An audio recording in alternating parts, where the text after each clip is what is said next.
जय श्री कृष्ण। आज की इस वीडियो में आप सभी सुनेंगे भगवान श्री कृष्ण और सत्यभामा के एक प्रसंग की कहानी। तो आइए सुनते हैं। एक बार सत्यभामा ने श्री कृष्ण से पूछा, मैं आपके जैसा कैसे महसूस कर सकती हूँ? श्री कृष्ण ने कहा कि तुम नमक जैसी दिखती हो।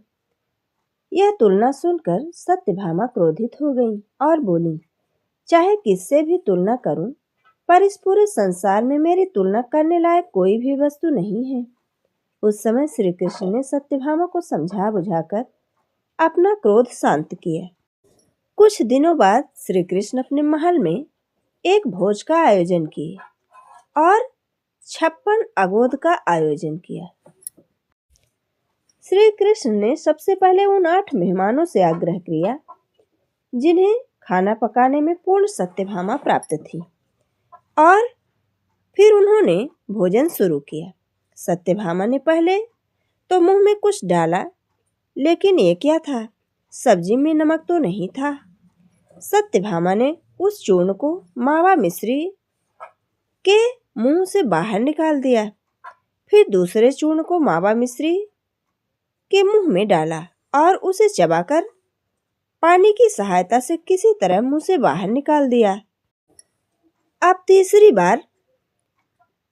तीसरे कौर में फिर से कचौरी मुंह में डाली और फिर आग थू। अब तक सत्यभामा का पारा 7वें आसमान पर पहुंच चुका था। जोर से चीखी, इस रसोइये ने क्या किया? सत्यभामा की आवाज सुनकर श्री कृष्ण दौड़कर सत्यभामा के पास आए और पूछा, देवी को क्या हुआ? क्या कुछ गड़बड़ हो गई? तुम इतने गुस्से में क्यों हो? तुम्हारा चेहरा इतना शांत क्यों है? क्या हुआ? सत्यभामा ने कहा, किसने कहा कि आपको भोज का आयोजन करना ही है? क्या नमक के बिना कोई रसोई घर हो सकता है? किसी भी वस्तु में नमक नहीं है, मीठा चीनी नहीं है, एक निवाला भी नहीं गया मुंह के अंदर। किसी तरह पानी की मदद से गले से एक निवाला मावा नीचे उतारे हैं। श्री कृष्ण ने सरल शब्दों में पूछा, मानो कुछ हुआ ही न हो। तो नमक न खाने से क्या हुआ? सत्यभामा ने तब चीखते हुए कहा, क्या आपका दिमाग खराब है? बिना चीनी के चीनी खाई जा सकती है, लेकिन बिना नमक के नमक वाली चीज नहीं खाई जा सकती। तब श्री कृष्ण ने अपनी बातों को मुस्कुराते हुए कहा, तो फिर उस दिन क्यों क्रोधित हो गई थी, जब मैंने तुमसे कहा था कि तुम मेरे समान ही मधुर हो? अब सत्यभामा समझ गई, यह सारा वाक्य उसे सबक सिखाने के लिए ही किया गया था।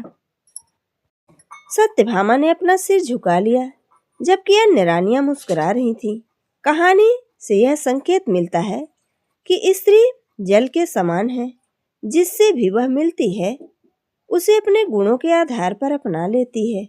वह स्त्री नमक के समान है, जो अपने अस्तित्व को मिटाकर भी परिवार को अपने प्रेम में, अपने स्नेह में और सम्मान से भर देती है।